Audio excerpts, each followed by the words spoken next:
And you should hopefully be getting, yeah, you should have gotten a notification that the recording is on. Okay, cool. All right, so now, as y'all are doing that, I'm going to prep this video.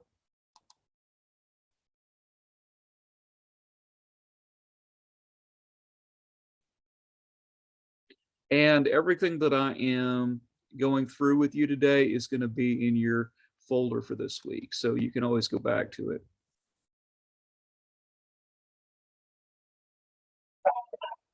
Crap, hold on. Technical difficulty, not well. Okay, and all right, now what we're going to do is I'm going to screen share.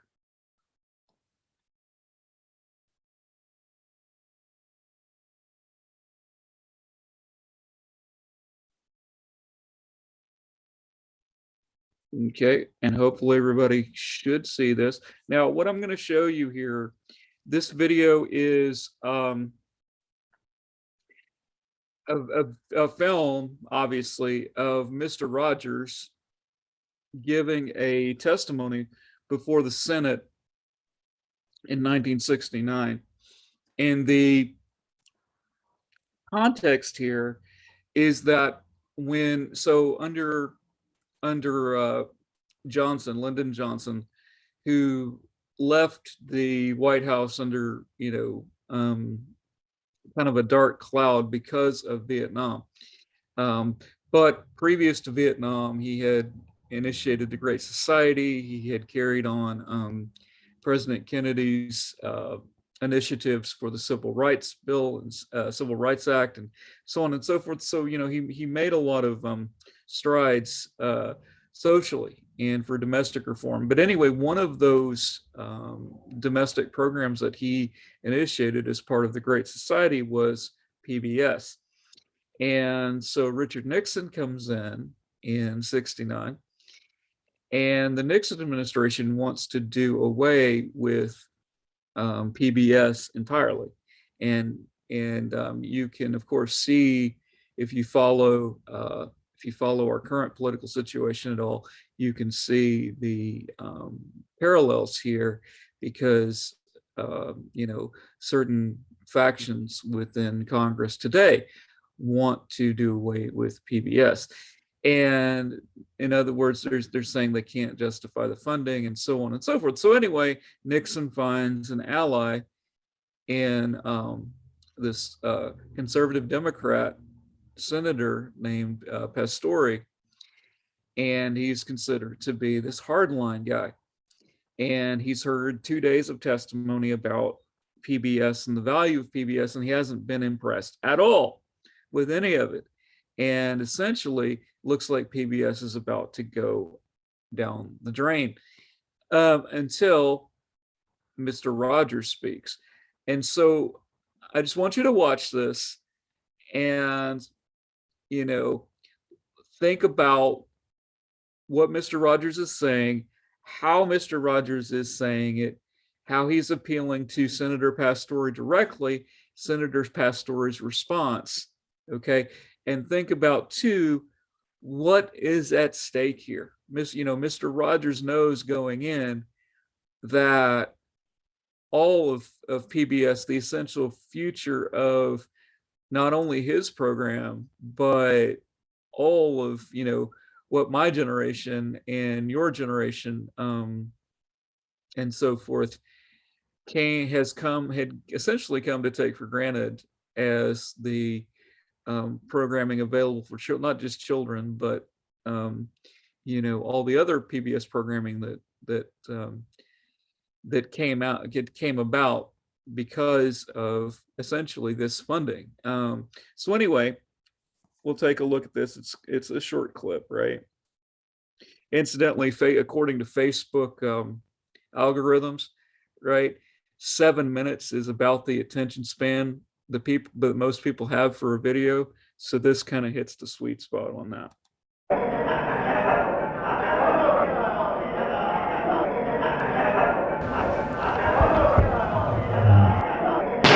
Shut up! All right, Rogers, you got the floor.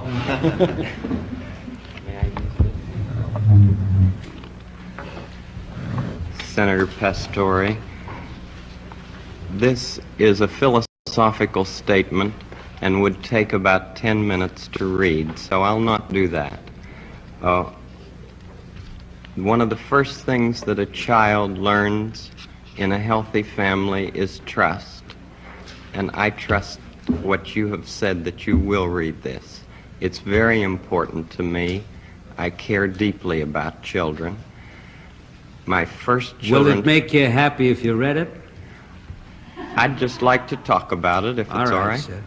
Okay. My first children's program was on WQED 15 years ago, and its budget was $30. Now, with the help of the Sears Roebuck Foundation and National Educational Television, as well as all of the affiliated stations, each station pays to show our program. It's a unique kind of funding in educational television. With this help, now our program has a budget of $6,000.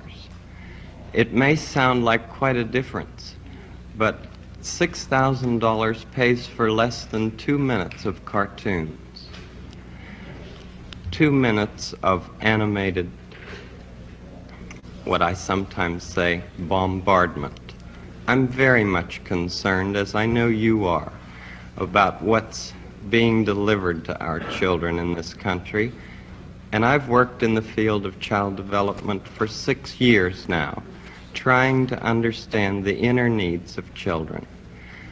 We deal with such things as the inner drama of childhood. We don't have to bop somebody over the head to make him to make drama on the screen.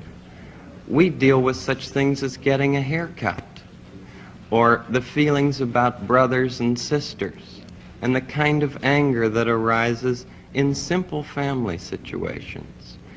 And we speak to it constructively. How long a program is it? It's a half hour every day. Most channels schedule it in the noontime as well as in the evening. WETA here has scheduled it in the late afternoon. Could we get a copy of this so that we can see it?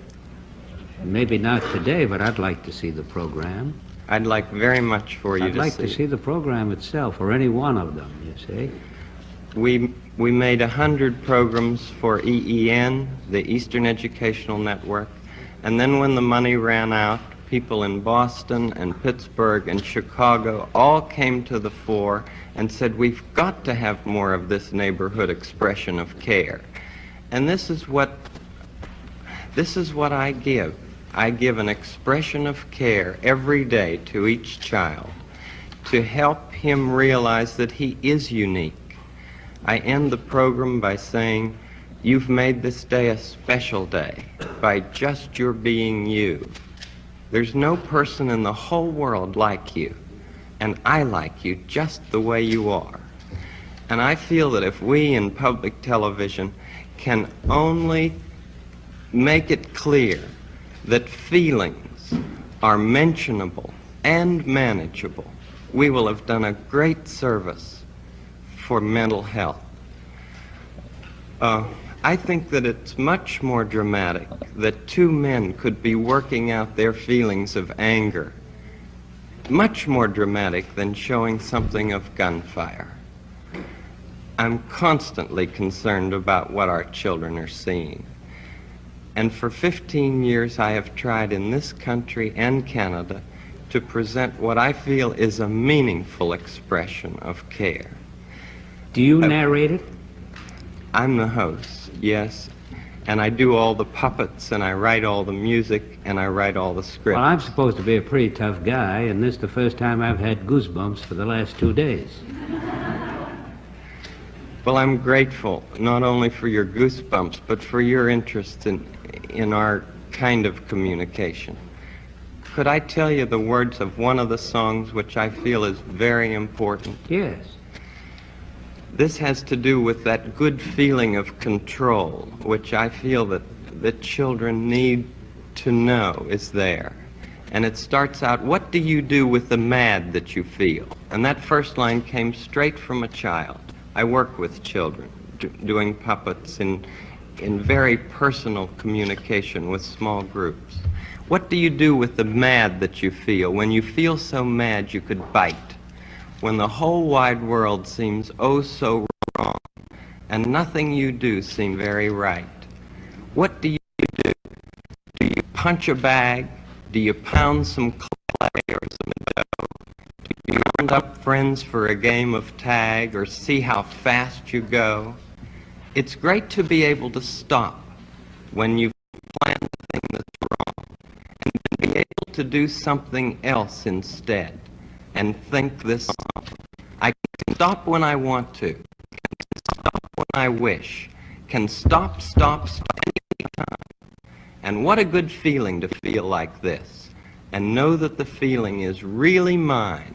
Know that there's something deep inside that helps us become what we can. For a girl can be someday a lady, and a boy can be someday a man. I think it's wonderful. I think it's wonderful. Looks like you just earned the $20 million.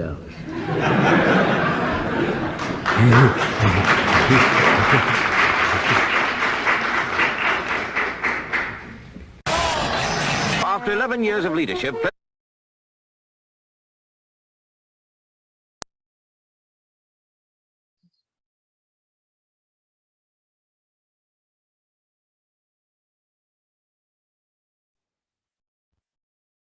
All right, so um,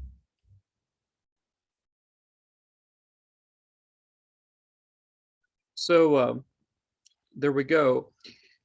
So let's pull back here a moment from Mr. Rogers and think about the elements, the sort of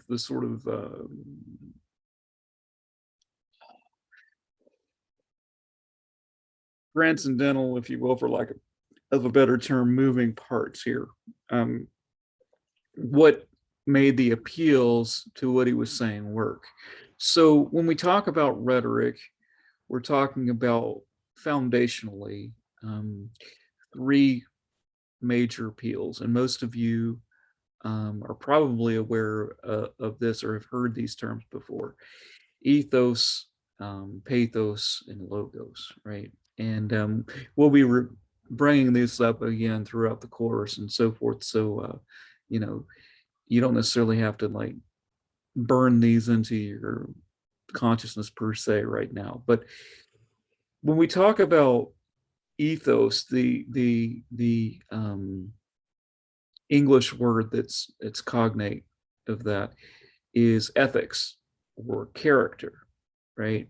So in part, a lot of the authority that Mr. Rogers garners in his speech comes from his personal character and his personal reputation for having worked with children at that point for 15 years. And in fact, you know, if you've seen the amazing documentary on Mr. Rogers, the "Won't You Be My Neighbor," you know that he studied with some of the top child psychologists of his day.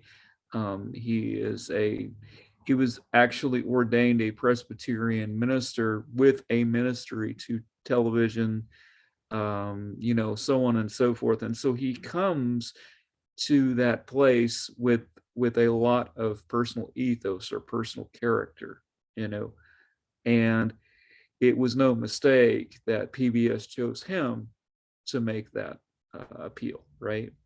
In part because of his character. And so that's ethos. Pathos is the English word that is cognate, but oftentimes it's only a partial cognate, is the word pathetic. But the connotation there is not exactly correct, because it can be, because what pathos engenders can be can be can be be pity, right? But it could also be empathy. It could be joy.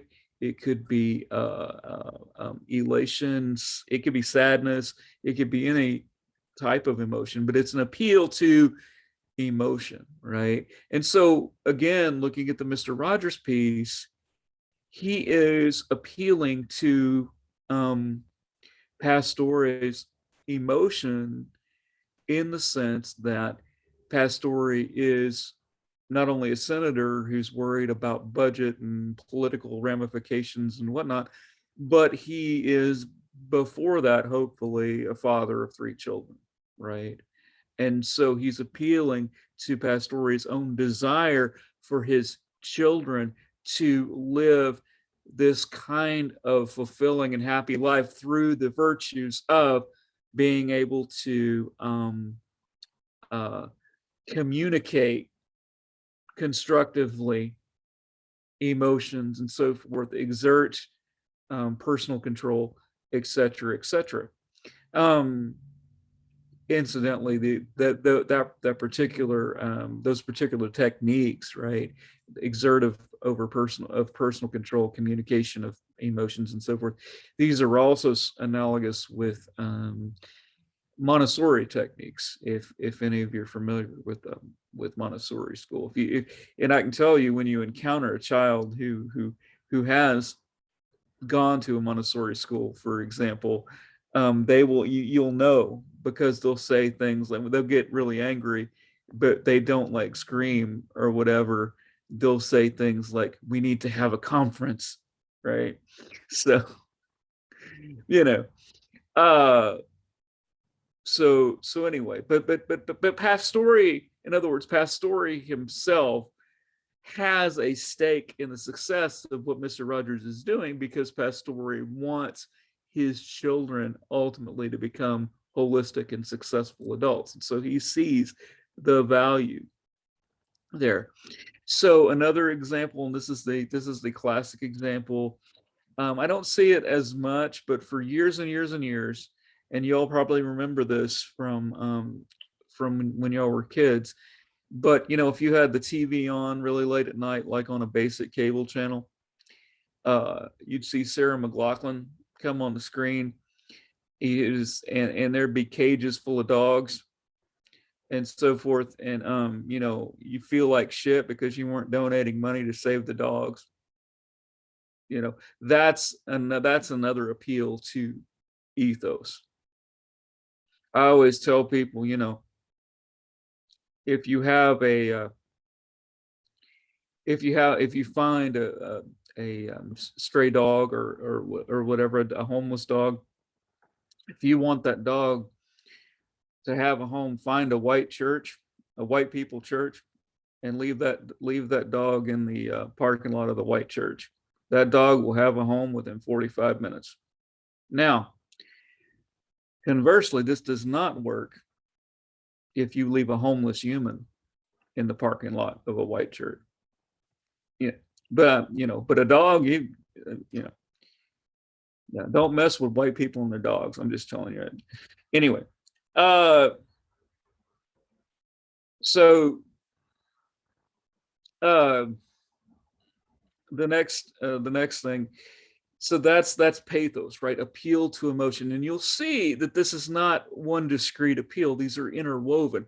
Mr. Rogers, so far, you can see, has used both of these appeals. The last one is logos. And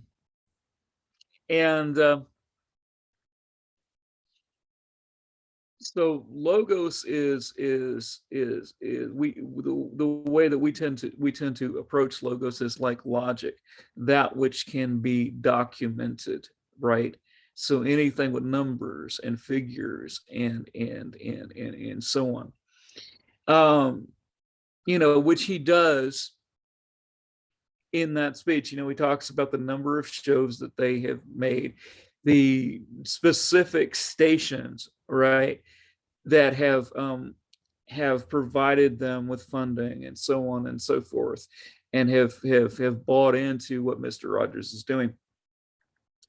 And logos for us in the West has kind of a profound um, connection because uh, um, uh,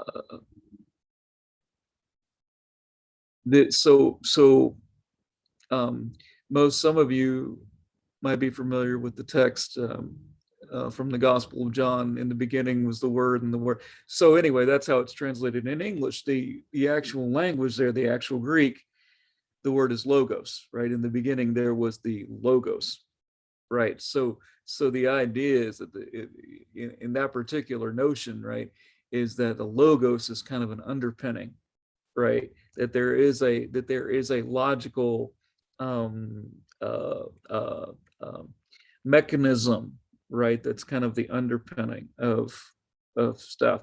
And again, that's just one uh, how shall I say, one way of looking at things.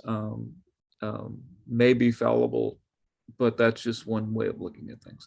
So, but anyway, you can see then how there's this interplay between ethos, pathos, and logos, and of course rhetoric becomes a whole lot more complex as you begin to add layers and layers upon it. But the base foundation for rhetoric is this ethos, pathos, and logos. And so when you're thinking about, appealing to an audience, uh, think about these different elements. Think about the ethos, pathos, logos. Also, when you think about rhetoric, at its core, what is rhetoric? Well, rhetoric is appealing to someone to adopt your position, right? To adopt your position, as Pastore does. He started out at the beginning of that 6-minute piece. He started out as very hostile towards PBS, not necessarily towards the person of Fred Rogers, but towards PBS, and then he was brought around to Mr. Rogers' position, right? So, you know, that in a way, there's kind of a beautiful alchemical nature about that, right? And it also demonstrates demonstrates to you in a very practical way, in a documented way, that words have power, right? Words, or I should say, words can have power. They don't always have power.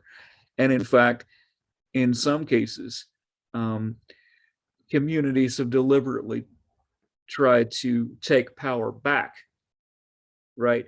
In other words, for example, and I'm not going to say this word because of my complexion and so on and so forth, but for 400 years, the N word was used to demean people and make people feel less than, and so on and so forth. Eazy-E comes along and says, well, screw that. We're going to take that word back, right?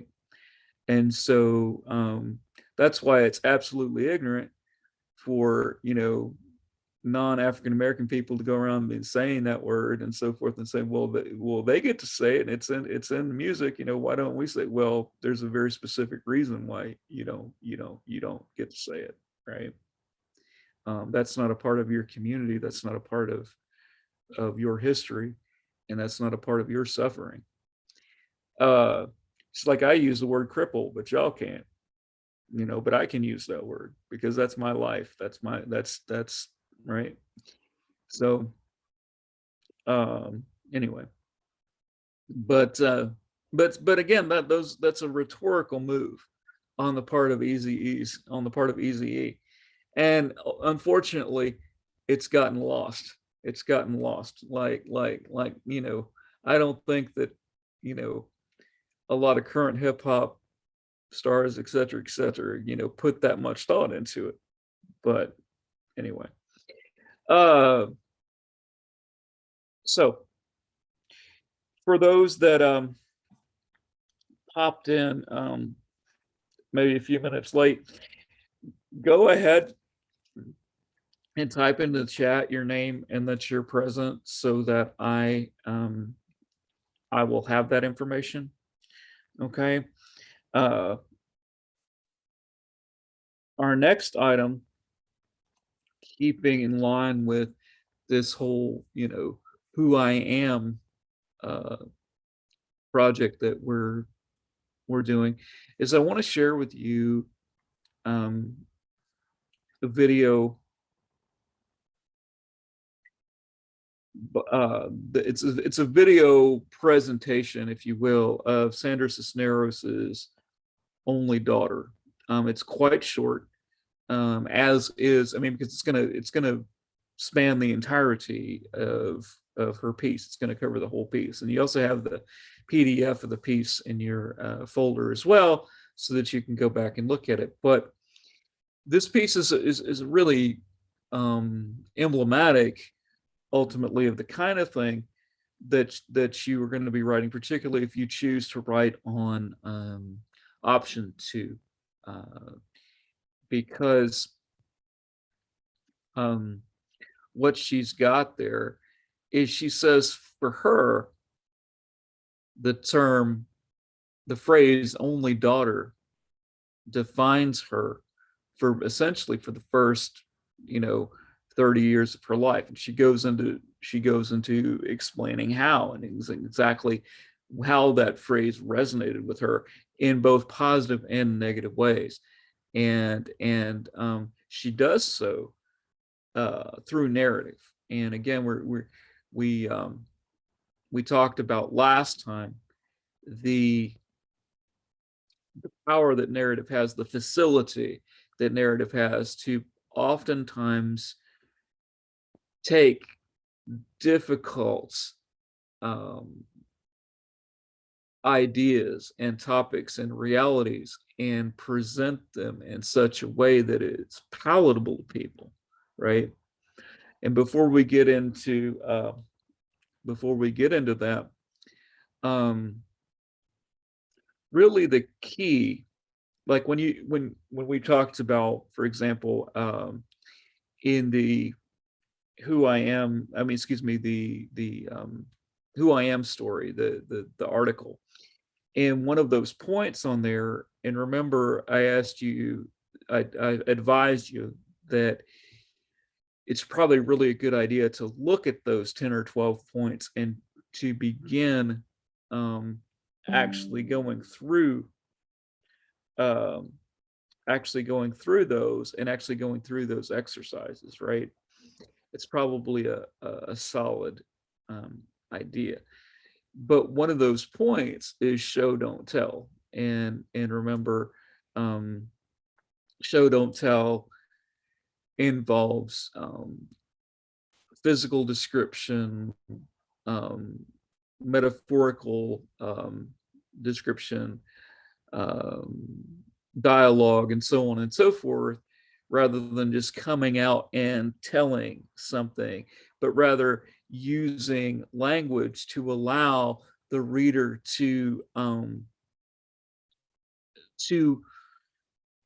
take part in the construction of the individual within their own mind. And the more you kind of give them to do that, probably the more complete that picture is going to be.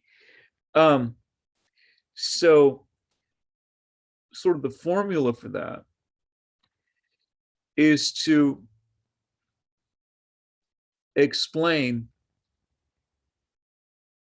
the unfamiliar, right? That with which your audience is not familiar, right? That it might be completely unknown to your audience, completely beyond their experience, by way of, in terms of, that which they do understand, right? So I'll give you a practical example. If I were to tell you, if I were just to come into the classroom, right, and I were to say, I just had a conversation with a professor who looks like Peter Griffin. Okay.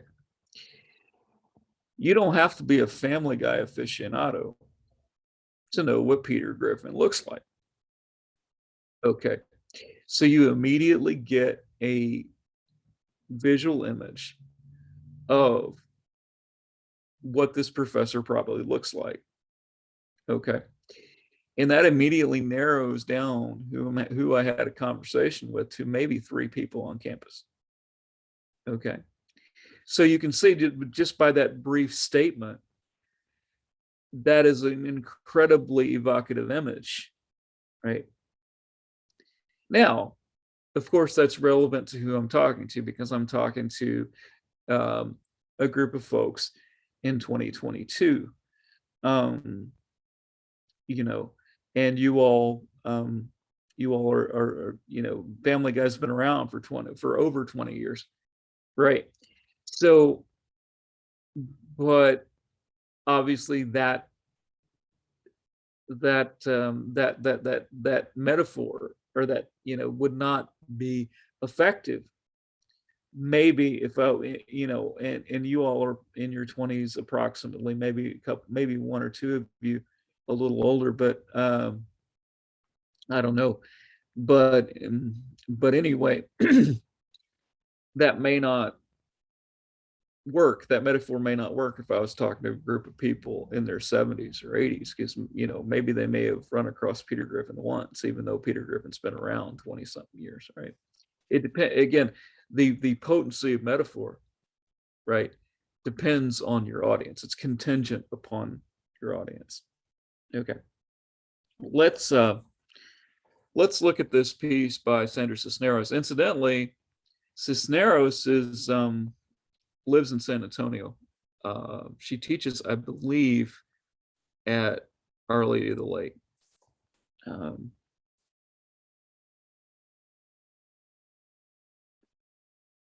Give me a moment to set up the video.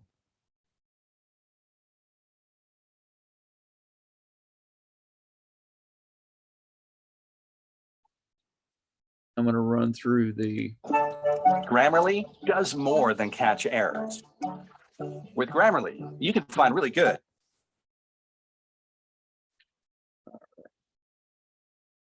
Let me pop the screen share on real quick.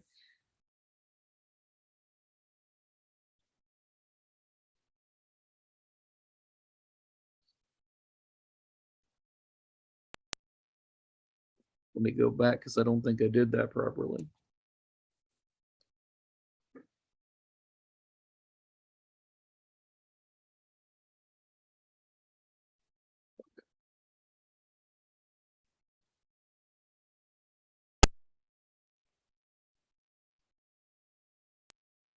Okay, so pay attention to how she narrates the feeling that this phrase engenders for her, and how she deals with it throughout her life, right?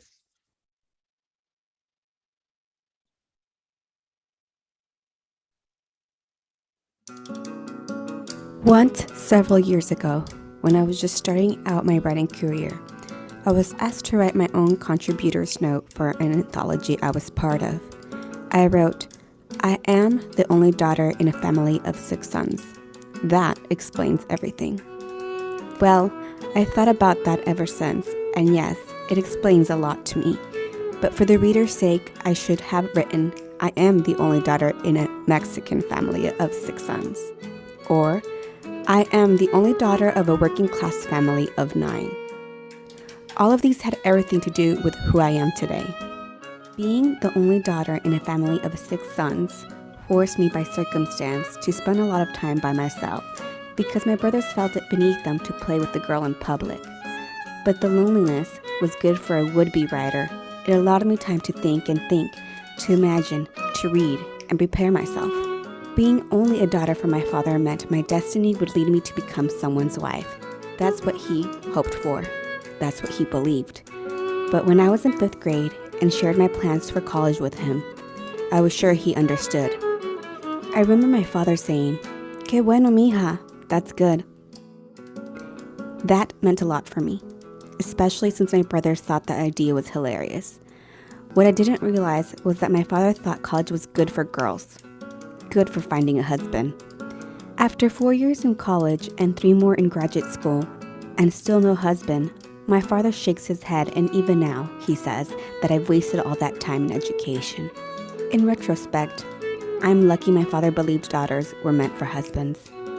It meant it didn't matter if I majored in something silly like English, or after all, I'd find a nice professional eventually, right? This allowed me the liberty to ponder about little poems and stories without my father interrupting with so much as, "What's that you're writing?" But the truth is, I wanted him to interrupt. I wanted my father to understand what it was I was scribbling, to introduce me to as my only daughter, the writer, not as, "This is only my daughter, she teaches," es maestra, the teacher, not even profesora. In a sense, everything I have ever written has been in him, to win his approval even though I know my father can't read English words. My father represents, then, the public majority, a public who is disinterested in reading, and yet one who I am writing about and for, and privately trying well. When we were growing up in San Francisco, we moved a lot because of my father. He suffered bouts of nostalgia. Then we'd have to let go of our home, store the furniture with my mother's relatives, load the station wagon, and head down south to Mexico City. We came back, of course, to yet another San Francisco home, another San Francisco neighborhood, another Catholic school. Each time my father would speak to the parish priest in order to get a tuition break and tell him, "I have 7 sons." He meant siete hijos, 7 children, and it translated to everyone, "I have 7 sons." For example, to the Sears employee who sold us the washing machine, to the short order cook where my father ate his ham and eggs for breakfast, he would tell them, "I have 7 sons," as if he deserved a medal for it. My dad, he didn't mean anything but a mistranslation, I'm sure. But somehow I could feel myself being erased. I'd tug on my father's sleeve and whisper, "Not 7 sons, 6, and 1 daughter, your only daughter." When my oldest brother graduated from medical school, he fulfilled my father's dream that we study hard and use our heads instead of our hands. Wasn't college an investment? And hadn't I spent all those years in college? And if I didn't marry, what was it good for? Why would anyone go to college and then choose to be poor? Especially someone who had always been poor. At Christmas, I flew home to San Francisco. The house was throbbing, same as always, hot tamales and sweet tamales hissing in my mother's pressure cooker, and everybody, my mother, 6 brothers, wives, babies, aunts, cousins, talking too loud all at the same time. But that's how we are. I went upstairs to my father's room. One of my stories had just been translated into Spanish and published in an anthology of Chicano writing, and I wanted to show it to him.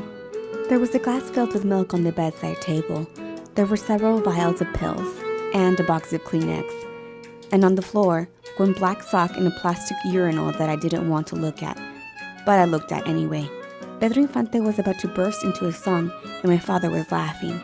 I'm not sure if it was because my story was translated into Spanish, or because it was published in Mexico, or because the story dealt with Tepeyac, the colonia my father grew up in. At any rate, my father punched the mute button on his remote control and read my story. I sat on the bed next to my father and waited. He read it very slowly, as if he were reading each line over and over again. When he was finally finished, after what seemed like an hour, my father looked up and asked, "Where can we get more copies of this for the relatives?" Of all the wonderful things that had happened to me last year, that was the most wonderful.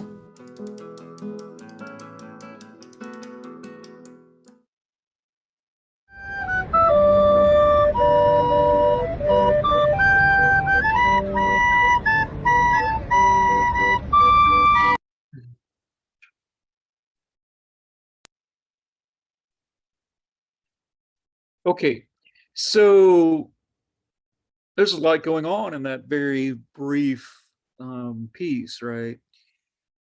So she's contending with her desire to communicate her reality to her father. And then there's this tremendous gap, right, between between how her father sees her and how she sees herself and her own potential. And a lot of that, and it's not as though her father doesn't love her. It's not as though that, she's not important to her father, but her father is coming from a different place, both generationally and culturally, given that she is, an American born and so on and so forth, and everything. And he's all, and also, his command of English isn't the same. And so, he says siete hijos in Spanish. That's, of course, you all know, is the inclusive, right? Male and female together. It can be all male, it can be male and female together, right? But he said it in English as 7 sons. And she's like, no, Dad, 6 sons and a daughter, and also this whole notion of, well, it doesn't really matter what she majors in college. The point is to find a husband, a professional husband. Now, this is not something, that's not a notion that was unique to Latino communities, even on up into the 90s. When I was going to college, there were women who were clearly in college to get a quote unquote MRS degree, right? The idea was, it doesn't really matter what you major in, so on and so forth. You're there to find a husband. And again, even on up into the 90s, that would, for some families, that was a thing, unfortunately, right? Unfortunately. And I've even known, and again, no one at all who is associated with A&M San Antonio, but in previous generations, I've known of women who've gotten advanced degrees in English because, quote unquote, they were told that was a good degree for a woman to have, meaning that it fit in with this notion of, MRS degree. So that's not something that is unique, that was unique, that was not an sort of an in that wasn't a sort of pathology that was endemic only to Latino communities. And I want to make that clear.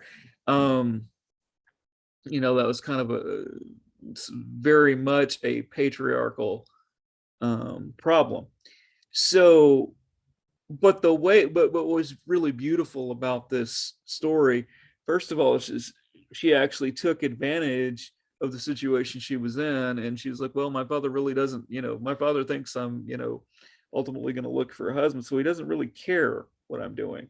So she used that space of indifference, although it pained her and saddened her, right? She used that space of indifference to create, right? To write her little stories and her little poems and so forth.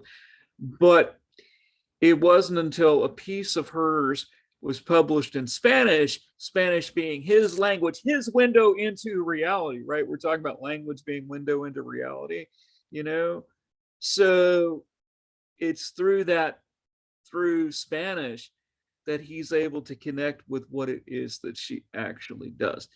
And so forth, and he sees the talent that she has and so forth. So it's a very beautiful story. It's very, very, very brief, very, very beautiful. And and again, I do want to emphasize, I'm not asking you to write like Sandra Cisneros. Now, some of you may be able to, and that's wonderful. I can't write as well as Sandra Cisneros. Or I shouldn't say can't. I say I don't know that I have written as well as Sandra Cisneros. At least not consistently. But what I'm asking you to do, again, the importance here in this class is the attempt.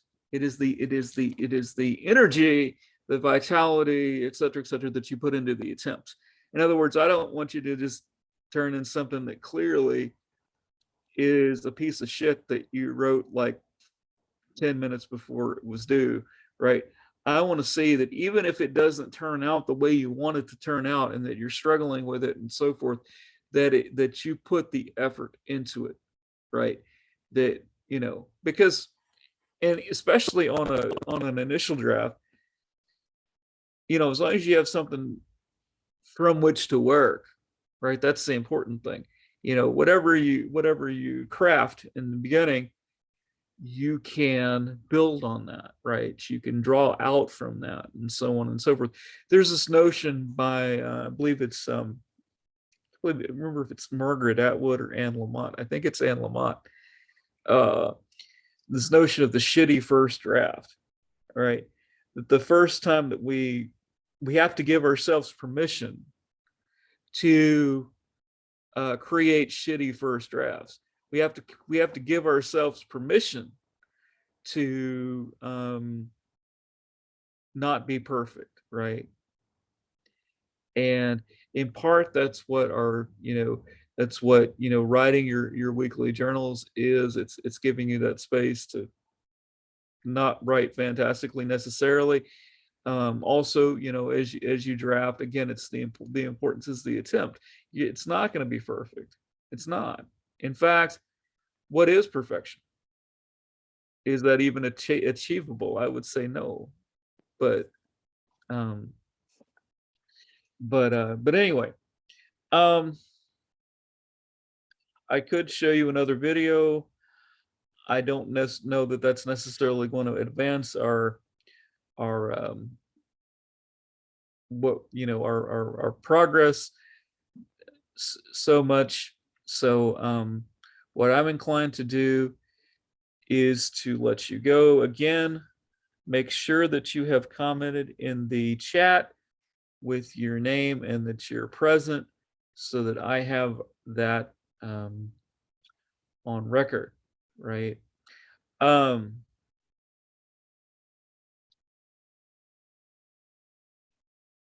And again, your first reflection is due on Saturday. Some of you have already turned it in, I believe, but your first reflection is due on Saturday.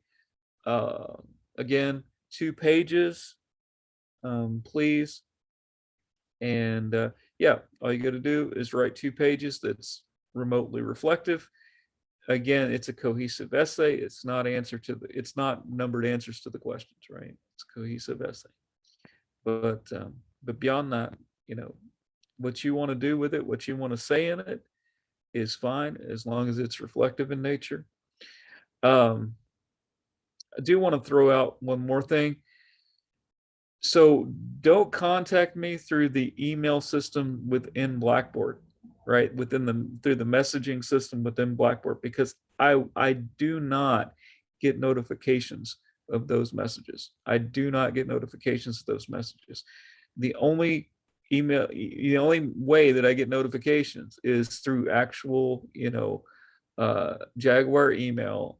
And also if you text me. Those are the only ways I get notifications. I do not get notifications if you put stuff in the Blackboard messaging system. So, your message could conceivably sit there the entire semester without me seeing it. Okay, so please do not use that. Okay. If you have any questions, please send me a text. Let me know what's up. We will conceivably be back in the classroom on Tuesday, because the precipitation, etc., that we had today is probably not going to stay in place, and so on and so forth. And it will warm up. I think on Sunday it's going to warm up, and then it's going to get cool again. So who knows? But anyway, we should be back in the classroom on Tuesday. All right. Have a wonderful weekend, everyone. And You too. all right.